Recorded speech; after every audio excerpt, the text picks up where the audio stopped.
All right.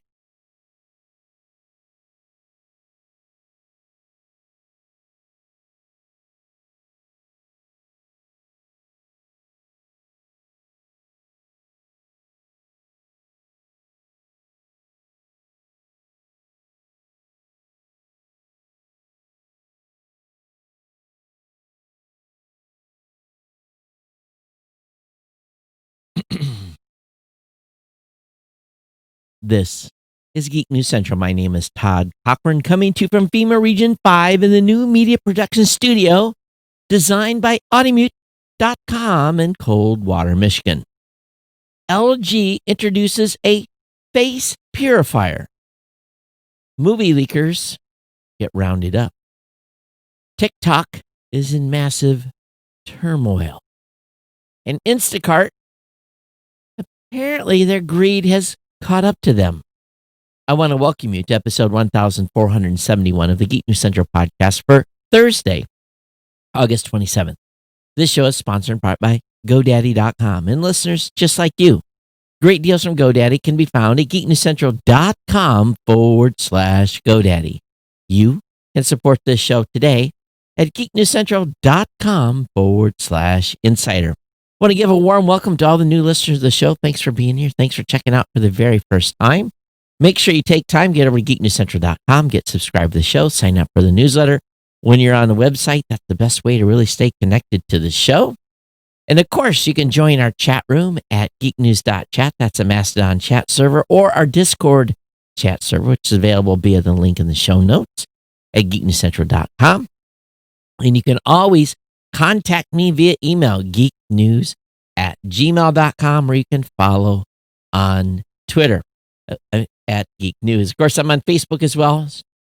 Make friends with me over there. That's awesome. And of course, partner shows all linked at Geek News Central. And you can check out all those shows out. Hey, today's show, of course, is sponsored by the longest running continuous sponsor of a podcast. That's our good friends at GoDaddy.com. Geek News Central has been sponsored by GoDaddy since June of 2005. We've got great deals for you where you can always save a ton of money. The most important thing is to get over to geeknewscentral.com/GoDaddy and use those promo codes, whether it be 30% off a new product purchase, a $4.99.com, a $1 a month economy hosting for the first year with a free domain, or a $1 a month managed WordPress hosting for the first year with a free domain. Get ready for the fall coronavirus lockdown by starting a website, getting up and running, and get yourself something going there so that you have something to do if they revert to that. But you also get a free trial of GoDaddy website builder, your choice of personal business or business plus plans. Really, to be honest with you, I joke, all joking aside, getting set up with a website of your own allows you really to do many things. You can start a podcast, start a blog, you can set up online shopping. They have it all. They have everything set up so you can get going with a business, or just reserve a domain name that you think might be valuable someday in the future. And of course, lots of discounts on all their other products using my 30% off on new product purchase code. All those codes you can use to save a ton of money to get online. But those economy hosting plans and managed WordPress plans comes with a free domain, $12, get you started. $12 for your first year. You can't beat that. So again, if you are using my promo codes, you're definitely supporting this show, supporting the writers of Geek News Central, and of course, helping me pay the rent and everything else that I do here. Definitely appreciate your ongoing support of the sponsor, GoDaddy. Again, take time, get over to geeknewscentral.com/GoDaddy. We definitely appreciate it. Hey, Mike, how you doing? Been chatting with some of your people, I think, today. Some emails back and forth. So at least in some support tickets, I think they're your people. So I hope you're doing well. But if you're watching the show, make sure you say hello. Do that either on YouTube or right here on my Facebook page. It's great. Appreciated when you check in. So what's going on? Well, I did a new media show yesterday, which I haven't published yet. I need to get it out. So maybe I'll do that tonight while this one is processing. But more importantly, we have a new set of conspiracies that was come up by our conspiracy coordinator. And this is from Mr. Fixer. He is he is our conspiracy guru, and he's got two for us tonight. So, did you know? Apparently, it was not the Titanic that sank, but its sister ship, the Olympic. Supposedly, the Olympic had been damaged in a collision, and there was evidence to prove that the owners had switched the two ships and then sunk the Titanic, aka the already damaged Olympic, for insurance money. That's the ultimate conspiracy of a lifetime. Number two, Paul McCartney. Did you know their conspiracy is that he actually died in 1966, and now a lookalike stands in his place? I think I've even heard this one too, Mr. Dare. Supposedly, the other Beatles were in on the whole thing and helped to hire someone who looked and sounded and acted just like him, but they soon began feeling guilty for lying and started hiding clues about his death in their music. So, if this is the case, he's like one of the richest lookalikes in the history of mankind. So, those are your two conspiracy theories for the week. Do you have any? Do you have a conspiracy theory? geeknews@gmail.com is a place to send your conspiracies that we can cover in the show. Definitely want to hear from you. So you can, of course, join our chat room where we have a dedicated group of listeners that are contributing to the conspiracies there. And there's also one that's in our conspiracy group talking about the Russian chocolate conspiracy. You'll have to send me an email if you want to be part of the Slack group to get access to that. So anyway, that's where we're at with conspiracies for this show. Hey, do appreciate, some of you have been sending me DVDs, your old collection of DVDs. It's greatly appreciated. Today was kind of a weird day. As you guys know, I stayed on Monday. I had just a massive workload this week with lots of meetings, lots of discussion with vendors. It just went on and on. And my last meeting finished about 4:50. And here in the office, I have a couch. And I walked around my desk, laid down on that couch, and instantly, I think, passed out. The only thing that woke me up was Kirk had finished the show prep about 6:03 or something this evening, and I heard the ding from Slack, and that was probably the thing that saved me, or I might still be asleep in the couch in there. So, yeah, I'm looking forward to Friday, even though I've got a full schedule tomorrow. But looking forward to the weekend. So I hope you're all doing well. But anyway, let's go ahead and get into the content. Got a good stack of stuff for you tonight. And again, if you're watching on Facebook, thanks for being here. Definitely appreciate your participation and watching the show. So LG has, and I think this was in work for a while, made an air purifier for your face, and it'll blow clean, filtered air for up to 8 hours at a time. So you want to put this big monstrosity on your head. I'm sure it's going to hurt. Give you a headache over time. So it's got 820 milliamp battery. That's heavy in itself. And what type of protection does it give you? Does it say?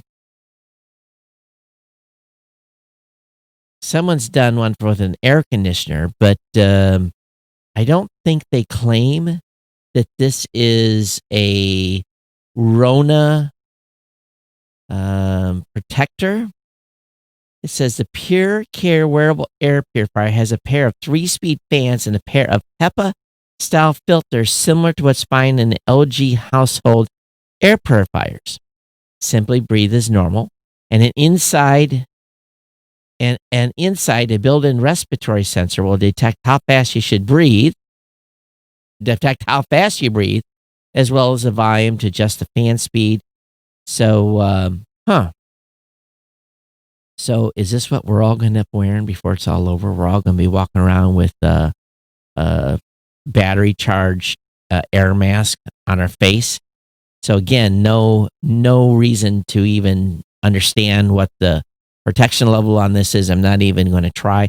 I've talked about it in here. I've got 2 air filters in my studio that are at the micron level that it should be doing something. There's no claims on the website, but I've had 2 air purifiers here, mostly to keep the dust down.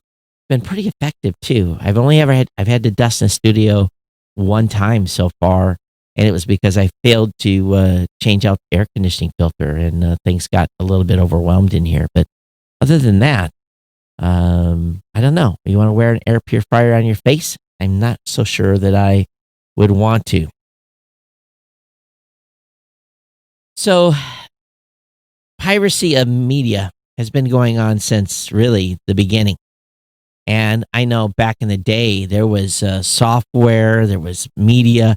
People would share hard drives. They do all kinds of crazy things to share media and to pirate stuff. But I guess these gents were part of a global piracy ring called Spark Group. And the United States has charged 3 men with copyright infringement. 2 of these men have been arrested, and law agencies in 18 other countries helped shut down servers used by the group. It's, of course, estimated that the Sparks Group cost film production studios tens of millions of dollars. And according to DOJ, since 2011, the 3 men arrested and other members of the Spark Group fraudulently obtained copyrighted DVDs and Blu-ray discs from wholesale distributors. Allegedly, they then cracked the disc and disseminated film and TV content via the internet prior to the retail release dates, which allowed other people to burn really the movies and then repackage them and sell them as original, I would assume. I don't think much of this is actually being done as a way to spread torrents and stuff. Seems like a lot of work, and seems like people would be looking to make money off this. But this crackdown comes less than 1 year after 2 men pled guilty to operating a pirating streaming service where they were ordered to pay $62 million in a privacy suit. So I don't remember what happened with that one. But anyway, they're still going after pirates out there. And with services like PlayOn, and if you haven't looked at PlayOn, PlayOn's pretty slick. It's really, really good. It's for, I've got great internet speed here in the studio. So I can pick some Netflix series that I want to watch, and I can run them through PlayOn. And then I get basically the media in a format that I can put on you can put on the, what do you call it, on my media server at home, and I can watch the movies just as if I was watching them live on Netflix, and probably a lot better quality because of the capture quality here at the high-speed internet in the studio. So very, very cool. But anyway, keep firing away, ladies and gentlemen. If you want to submit DVDs to the show or to me, I'd be definitely appreciated. It's good for entertainment. Okay, so I'm getting messages from my mom. What are you saying here?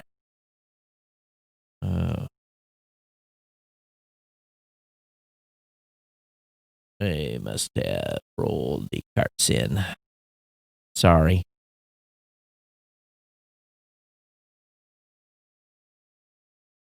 Okay, so next thing up in the stack, Kevin Mayer, who is the CEO of TikTok, quit.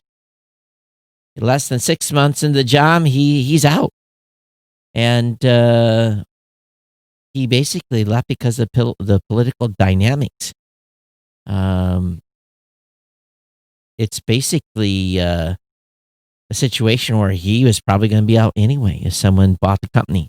TikTok says, we appreciate the political dynamics of the last few months has significantly changed what the scope of Kevin's role would be going forward, and fully respect his decision. A TikTok spokesperson said in a statement to The Verge, we thank him for his time at the company and wish him well.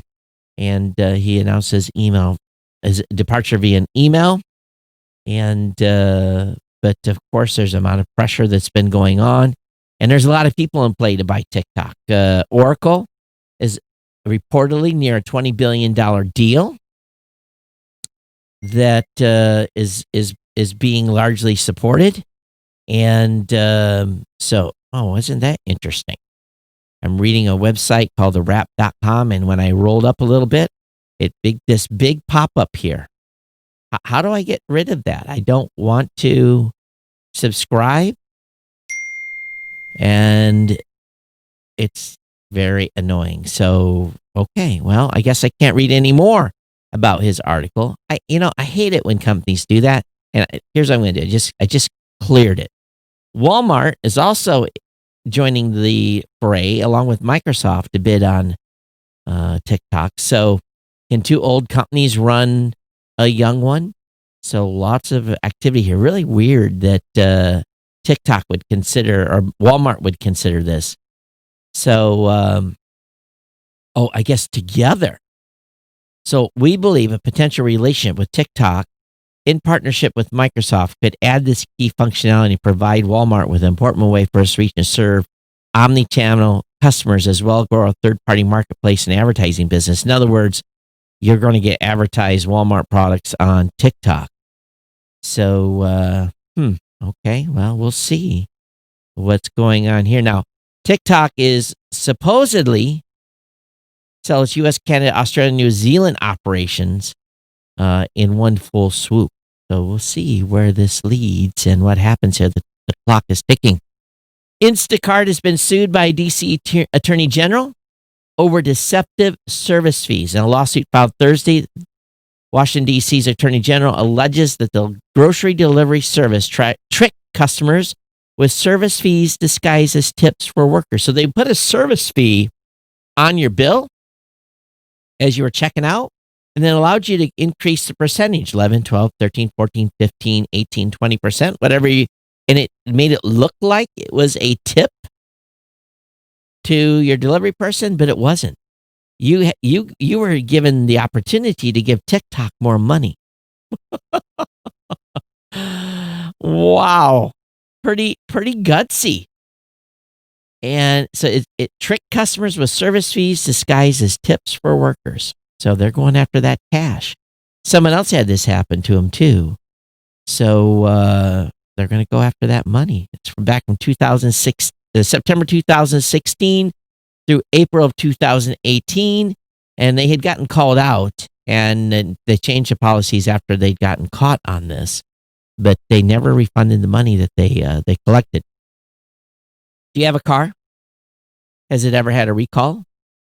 Well, my Ford has an app, and they tell me if there's a recall. I've already had one issued on my Ford Edge. But the NHTSA has an app now that will automatically alert you.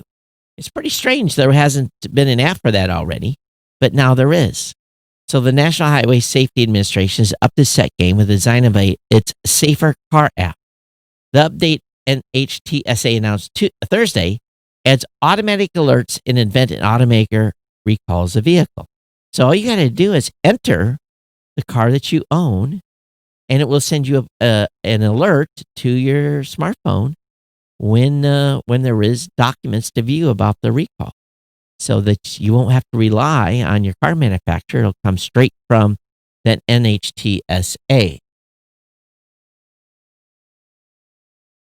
Rita says, do not use a cheap fiberglass air filter with your air conditioner. Oh, I'll have to look in what I see. I just think my sister buys them by the box. I have to see what she gets. I'm not sure.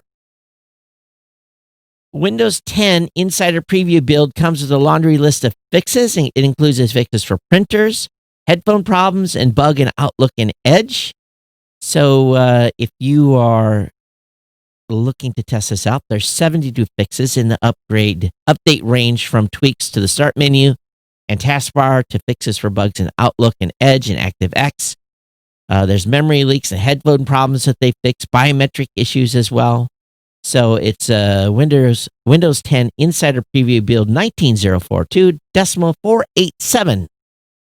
So, hey, by the way, I want to make a mention. If any of you are using Grammarly with Chrome in a certain version, if you visit Geek News Central, all of a sudden the audio players will start playing automatically. There's a bug in Grammarly that bypasses the rule not to preload or play the audio automatically. So again, if you've got Grammarly installed in certain versions of Chrome, it will cause the player in Geek News Central to play. I apologize if that's happened to you. It's not on purpose.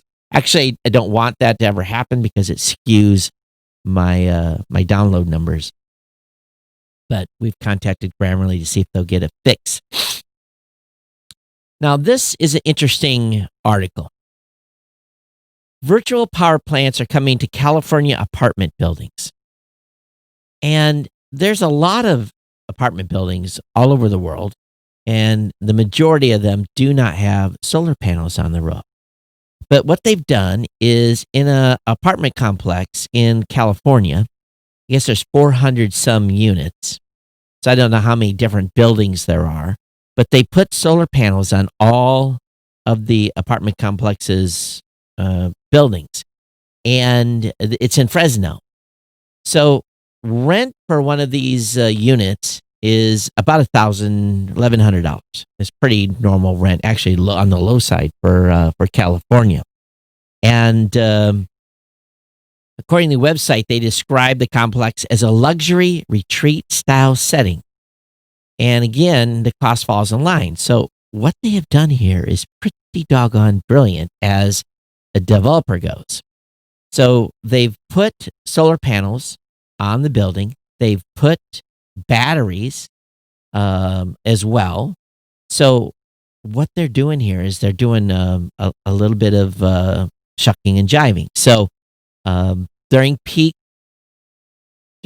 power consumption time, when the rates are the highest, then they go on battery or on solar and run it as long as they can, or in the early evening go off battery.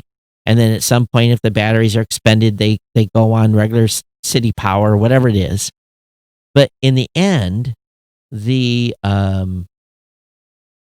people in the apartments pay about 10% less for their electricity as if they were hooked up to the normal, electric grid and paid PG&E.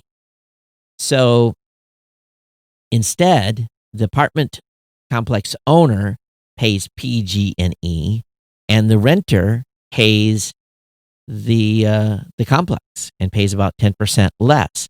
But I can almost guarantee you they're making some money on the margins over time in the difference that they pay PG&E and what they get from their renter. So it's a profit center now for apartments. And it's touted as, it's all green and people like that. And it's smart for the real estate marketer or investor to do this. So again, it's called a virtual power plant, but you got to have enough of a complex to do it. And they feel this is going to be popping up all over California because it just makes sense from a revenue standpoint. And at the same time, it lowers the impact on the grid, and the people that have done the investment in the solar have essentially, they're making money off it over time to upkeep and replace solar panels over time. So, because solar panels are good for about 20 years, they do lose efficiency each year, but still, if you can get 10% off your electricity costs, that's just another bonus for living in that apartment complex. Tesla with an autopilot on hit a police vehicle. The driver admits he was watching a movie. It basically was a double car stop where they had two police officers had a vehicle pulled over. The Tesla hit the vehicle, the outermost vehicle, which pushed it into the other police officer's vehicle, which then impacted the two officers and threw them to the ground. But the officers were not hurt. So the driver is charged with a violation of the state's move over law and having a television in the car. So he was admitting to watching a movie while the car was auto driving. So once again, you just can't count completely on these vehicles to drive themselves and to keep yourself safe. A lot of police officers' vehicles get hit on the side of the road regardless. But this is just one more that could have ended very, very badly for the people outside their vehicle, or even if they had been in their vehicles. So Tesla, you got a little more work to do there. Facebook is blocking searches for the name of the Kenosha shooter. This is interesting. So the name's been all over the news and everything, but this Kyle Rittenhouse, the gunman who's been alleged responsible for killing of 2 protesters in Kenosha, Wisconsin Tuesday night. So Rolling Stones was looking for this and noticed that they couldn't find any information.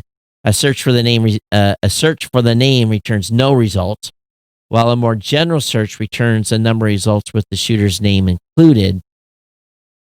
After he was identified and charged on Wednesday, Facebook removed his profile and blocked users from creating new profiles under the name out of concern that copycat profiles could be used to spread disinformation. But blocking searches for the name is a more drastic measure, particularly at a time when interest in the details of the attack are at their peak. The platform does not appear to be blocking any content from being posted or shared, but it's apparently limiting its accessibility through search. Facebook confirmed it was blocking searches, but downplayed the significance of the measure. It's not actually new.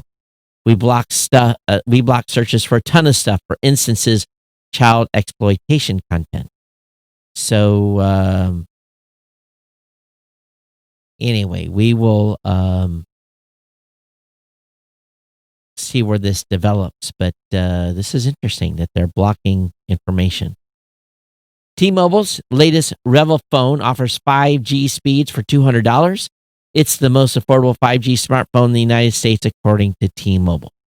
So the REVVL 5G costs $399, but it can be snapped up for $200 if you agree to switch or add a line. That's the catch me there. So it's really $399. Amazon Halo is a subscription fitness wearable and platform. Amazon Halo uses machine learning to judge your body fat and monitor your tone. I'm quite fat, so I don't know what the word for that is. Tone. I am not tone. I'm plump. So Amazon is no longer content allowing mainstream wearable technology companies dominate the fitness space. So they have introduced a subscription fitness product. You know, a subscription fitness product is just you pay money for telling you that you're not doing anything. You can't go anywhere. You can't go to any gym. You can't, in some states still, you can't legally walk around. So anyway, it's called the Halo Band. And you look at it and it's just that. It's just a band. There's no information. You have to look at your phone to get any information off it. I guess it's just tracking what you're doing. That's very, very curious. So anyone gets one of these, we want to hear what you did with it or how it works and give us an update. But it looks like it tracks your sleep, what you've done. I'm not seeing everything on the screen here, but anyway, I've not wore my Apple Watch for 2 days. Forgot to put it on 2 days in a row.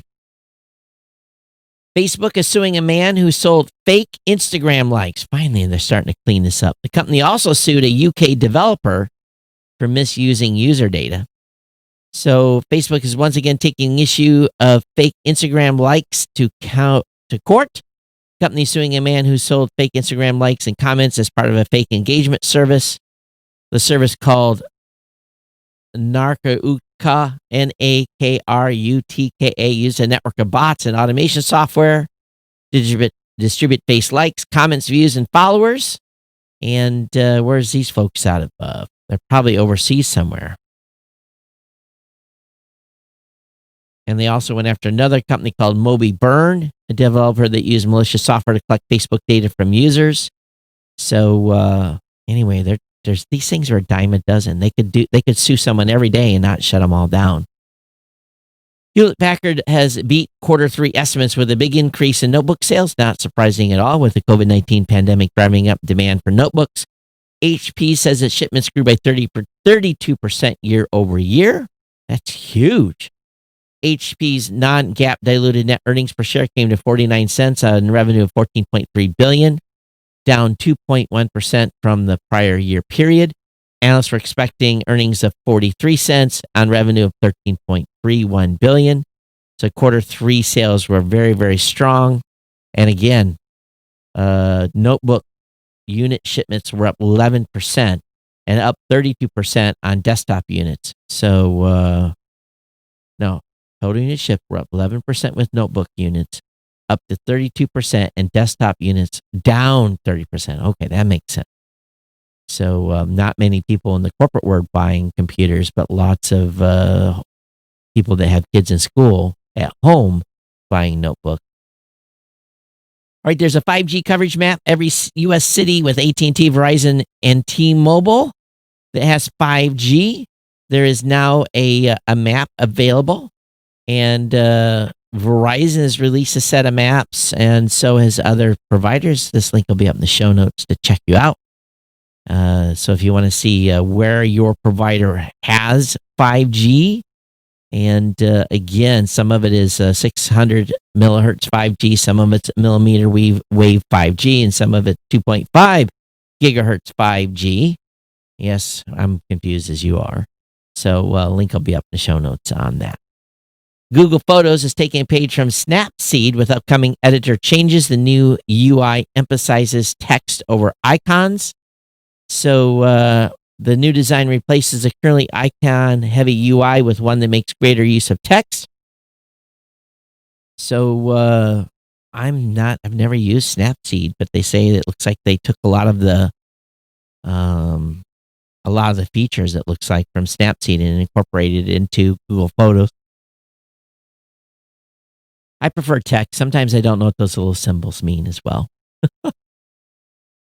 Google Maps has been updated. The Saved tab makes it easier to find and remember interesting places. You'll have to update the latest version of Google Maps to be able to see the changes. So you can all your recently saved places will now show up at the top of the Save tab for easy access.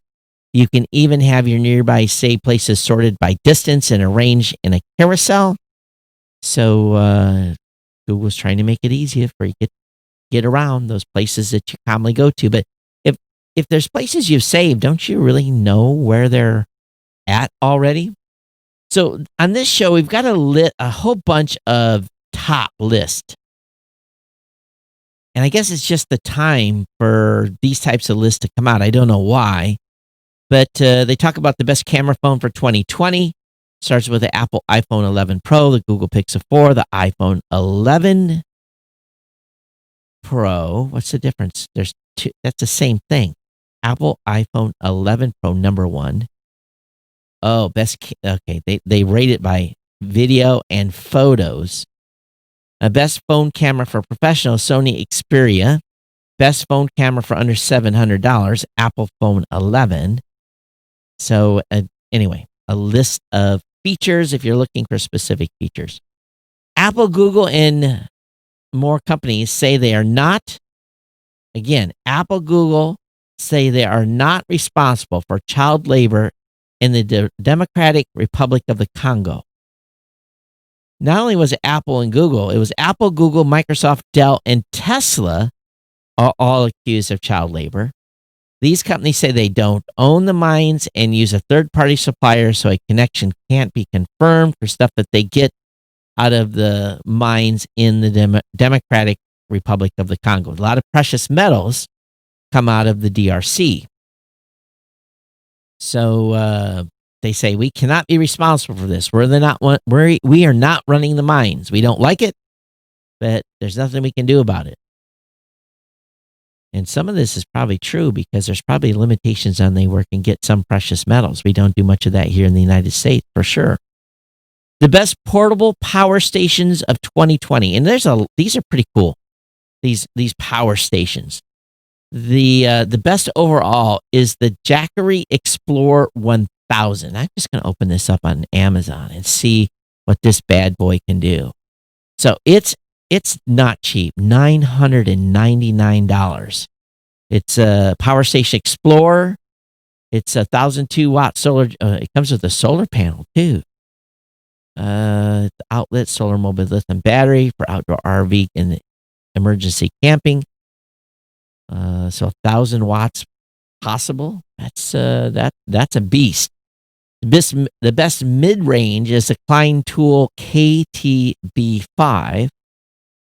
Would you ever thought we were carrying around this much power?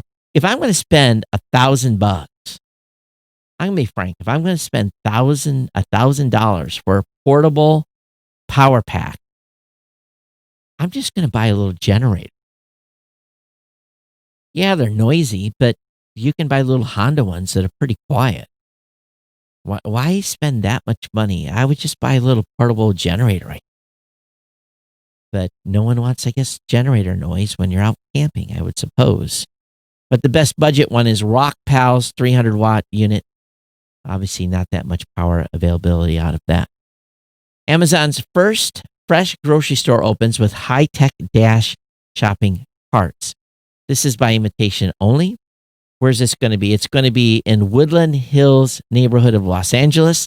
The store will sell food like pizzas and sandwiches that are paired on site, as well as a range of items from national and local brands.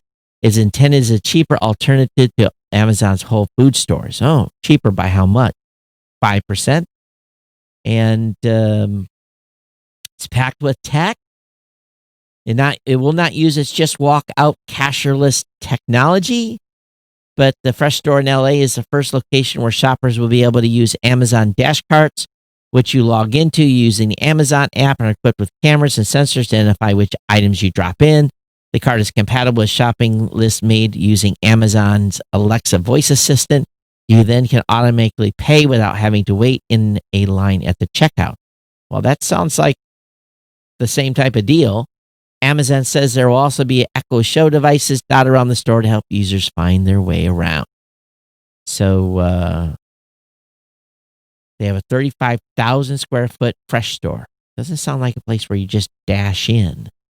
But if anyone gets into one of these, take some pictures. I'm sure we'll see some upon opening. Also, something kind of got stuck in here today that was a little bit, I need more information on.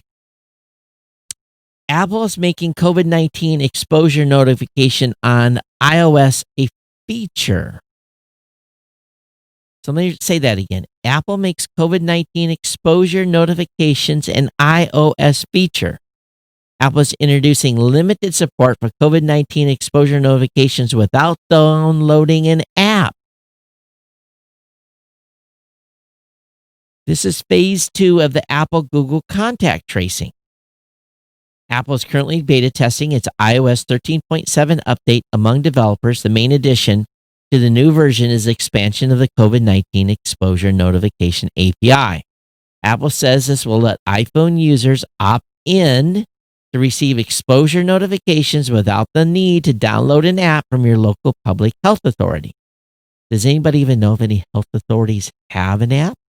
When Apple and Google jointly announced the move to introduce contact tracing tools within their operating system, they committed to enabling a Bluetooth contact system. So this is what iOS 13.7 ushers in.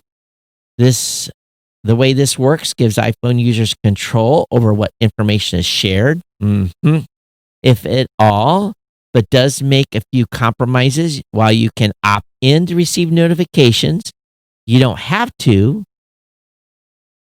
And of course, the writer says, but I think you probably should. You can't actually report on your condition unless you also download and install a supported public health app. Interesting. So iOS 13.7, you can turn it on. How many of you will be leaving it off? Android Central has the list of the best Android phones under $200 in 2020. I won't go through that list. Also, Android Central has a list of the best wireless earbuds for 2020. The number one is the Jabra Elite 75T. They definitely do. And the Apple AirPods Pro is at number 8. Wow. Samsung Galaxy Buds Plus, Sennheiser Momentum True Wireless 2, even an Aukey EPN 5. Wow. The Apple AirPods, number 8. You wonder if that's a dig. This is an Android site, so you just wonder sometimes, yeah? All right. That's going to bring me to the end of the content today. Pretty short show. Let me go over here. I think I don't know if I had I had an email come in. And I remember, I can't say who it's from. This is a good one. This is a good one. So the writer says, Todd, probably best to keep my name out of this one. You mentioned the department entry and Apple iPod reminds me of a time when I worked for a well-known tech company back in the 90s. Our department produced software for the analysis of power supply networks. You put power stations, transmission lines, substations, houses onto a map, and the software would work out the current flows and voltage drops. It could do fault analysis and load balancing, all kinds of clever things. Back then, we were asked to meet with some representatives of a U.S. government agency and demonstrate our product. They came to us and it was first names only, no business cards. During the conversation, it became clear that they weren't very interested in things like power flows and current losses, but they were very interested in fault analysis, i.e., what happens if something goes wrong, asking questions like, if this transformer substation was damaged, could we tell which parts of the network would lose power? Quote unquote. Without them saying anything explicitly, by the end of the meeting, it became evident that these people did not want to model the electrical power net. Oh, excuse me. By the end of the meeting, it became evident that these people wanted to model the electrical power networks of a certain Middle Eastern country so that they knew what to take out with cruise missiles to maximize losses of power to the cities. They bought the software. Regards, anonymous writer. Yes, you take out certain substations, all kinds, or hit a couple of substations, and you put a city in the dark without having to completely destroy their infrastructure. It's easier to take out a substation than it is to take out or actually, it's smarter to take out a substation than take out an entire power plant. Because power plants take years to replace, substations take weeks. So I hope you guys charge them a premium for the software and the ongoing updates. So I want to thank our anonymous writer for that information. That was a pretty good one. All right, we're going to bring the show to a close. Again, a little bit shorter one today. Definitely just, a little bit shorter news day. I appreciate, though, it gets me out of here a little bit earlier today from a production standpoint. But I do appreciate y'all's participation in the podcast. Thanks for tuning in. Thanks for being part of the family here. If you're not subscribed, go over to the website and make sure you hit subscribe on the particular podcast app of your choice, whether it be Apple Podcasts, Google Podcasts, Stitcher, Spreaker. It just goes on and on and on. All the different ones that are there on the website to be able to subscribe to the show. We do want to thank all of our insiders for their ongoing, continuing donations to the show. It's greatly appreciated. Your contributions as an insider is, helps make up a part of the what we use here for the normal operating costs. If you haven't considered becoming an insider, maybe it's time. geeknesscentral.com/insider. We can start at $2 a month. And if you want to really get, want to support the show and kick it all the way up to 25 or make a one-time donation. We have people that are doing that on a regular basis. So I definitely appreciate those folks that are supporting the show each month with a contribution. I don't take it lightly. It is greatly appreciated. At the same time, thank you for this ongoing support of GoDaddy and buying their products and services. We'll know here next week or so, I guess, how we did for August. We're not quite to the end yet, so we got some time to still make some progress there. But I definitely appreciate it. It's hard to believe, isn't it, that we are already almost at the end of August, and September's right around the corner. It's just truly remarkable. They're keeping in Hawaii. They just locked the entire state down for 2 weeks. starting today, they're on full lockdown, essential workers only. And I don't understand it. No one's going into the state. They're having a very minimal traffic in. If you do go in, you're locked up for 14 days. But yet they're having to go into another 2-week lockdown. I'm still of this firm belief that this thing is going to run its course, and you can do what you got to do to protect yourself and others. But I think just to a certain point, you just can't completely protect yourself one way or the other. So I don't know. It's discouraging. So it's probably going to be late October and maybe not even then before I get back to Honolulu. But it is what it is.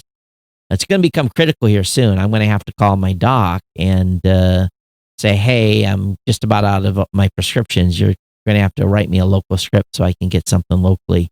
So I usually use the military facilities to pick up my prescriptions. So when I go back to Hawaii, I'm able to kill two birds with one stone. I'm able to get a script picked up and everything. But don't think that's going to happen here anytime soon. So, all right, let's go ahead and bounce out. Everyone, thanks for being part of the family. Ted, Rita, everyone, Mike, thanks for watching the show. Everyone stay safe. Take care of the elderly. Watch out for one another.